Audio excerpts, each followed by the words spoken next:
निकल जाना है बहुत दूर कि खुद के और भी करीब हो जाऊं। निकल जाना है बहुत दूर कि खुद के और करीब हो जाऊं। इन मुस्कुराते से लम्हों में, इन मुस्कुराते से लम्हों में थोड़ा मैं भी शामिल हो जाऊं।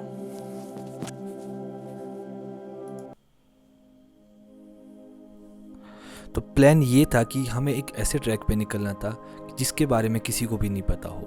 लाइक हम में से कोई भी उस ट्रैक पे पहले कभी भी नहीं गया हो, ताकि कुछ कुछ नया सा अनुभव हो सके। तो हम निकल पड़े। ये वो जगह है जहाँ से अपना ट्रैक स्टार्ट होता है, और ये करीब जरी से, जो अपना नियरेस्ट स्टेशन है, वहाँ से करीब करीब आपके 18 से 19 किलोमीटर की दूरी पे रहेगी। तो हमने जो ट्रैक स्टार्ट किया था, हमने सुबह के टाइम पे ट्रैक स्टार्ट किया था, और सोच में यही था कि करीब करीब शाम के 5 बजे से पहले जहाँ पे भी हम पहुँच रहे हैं, हम अपनी कैंप साइट पिच करेंगे।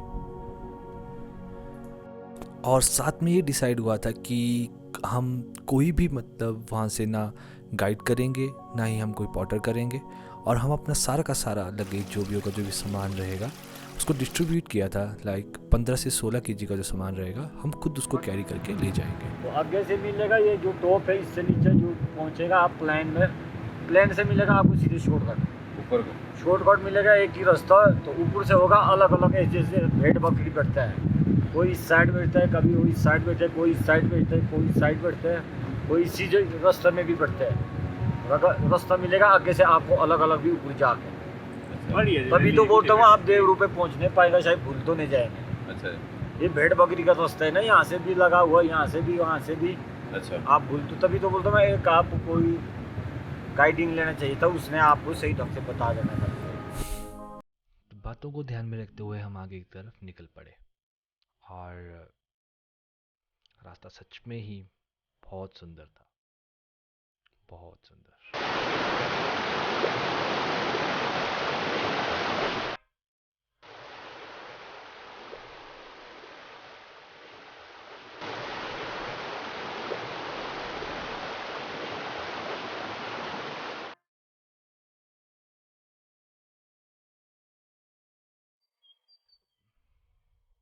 एक अलग सी बात थी सारे के सारे ट्रैक में, कि हर 5 मिनट बाद आपकी आंखों के सामने का जो नज़ारा रहेगा ना, वो बिल्कुल ही बदल जाता था।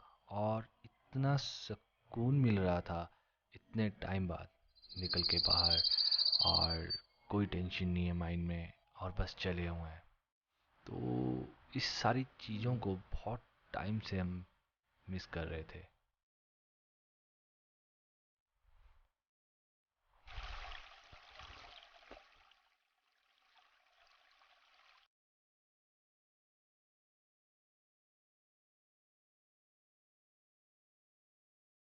हाँ, वैसे मैं बताना भूल गया था कि हम जिस ट्रैक पे जा रहे थे, उस ट्रैक का नाम है देवरूपा, जो अपना मलाना गांव से स्टार्ट होता है, मलाना डैम से स्टार्ट होता है, जो मैंने शुरुआत में आपको बताया था।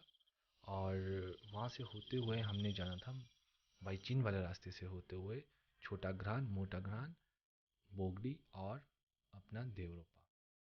तो जो हमारा पहले दिन का प्लान था, उसके हिसाब से हमने मोटा घरान के पास पहुँच के स्टे करना था अपना।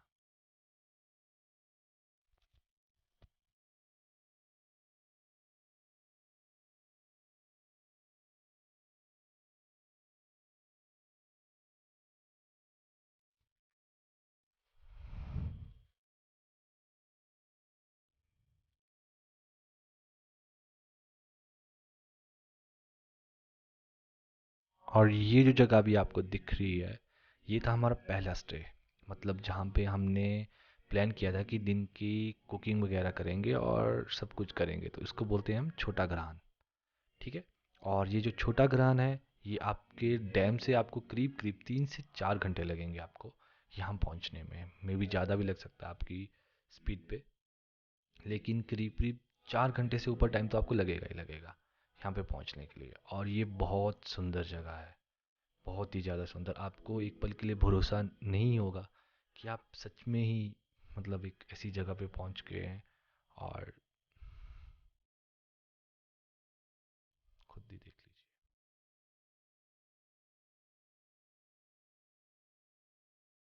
और ये सबका फेवरेट टाइम होता है कि जब सब रेस्ट कर रहे होते हैं और मिलके कौन सी चीज़ बनती है, मैगी।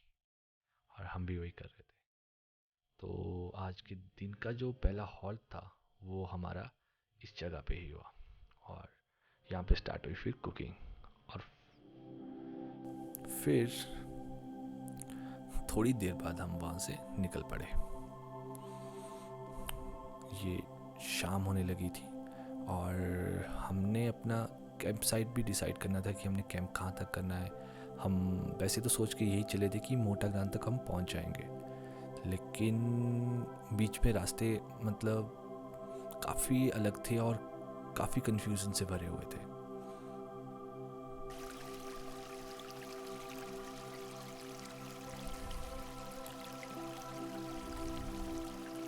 सो धीरे धीरे चलते चलते हम आखिरकार बहुत से मतलब इस ट्रैक की एक बात कहूँ तो इस ट्रैक के बीच में बहुत सारे आपको क्रॉसिंग्स मिलेंगे, छोटे छोटे नाला जिनको बोलते हैं हम, और बहुत प्यारा लगता है मतलब। और फाइनली हम शायद, अभी तक मुझे पता नहीं था, लेकिन हम मोटाग्राम में थे और शाम के करीब 5:30 से 6 बजे का टाइम था ये कि जब हमने मोटाग्राम टच कर लिया था। और खुशी की बात तो यही होती है कि सारा दिन भर जब हम चले होते हैं और जहाँ पे हमने कैंप साइट लगानी होती है, कुछ टाइम बिताना होता है दोस्तों के साथ। हाँ, आप देख रहे होंगे ये घास थी एक्चुअली जो हमारी वाली कैंप साइट थी, वहाँ पे नीचे से पहले से आग जली हुई थी क्योंकि यहाँ पे जो अपने शेपर्ड वगैरह होते हैं वो रहते हैं। तो हमने गीली घास इकट्ठी की थी ताकि हम कैंप के ऊपर एक लेयर बना सके ताकि उसको नीचे से वो हीट ना पकड़े। और कैंप साइट लगाने के बाद अगला टास्क जो रहता है वो रहता है खाने का।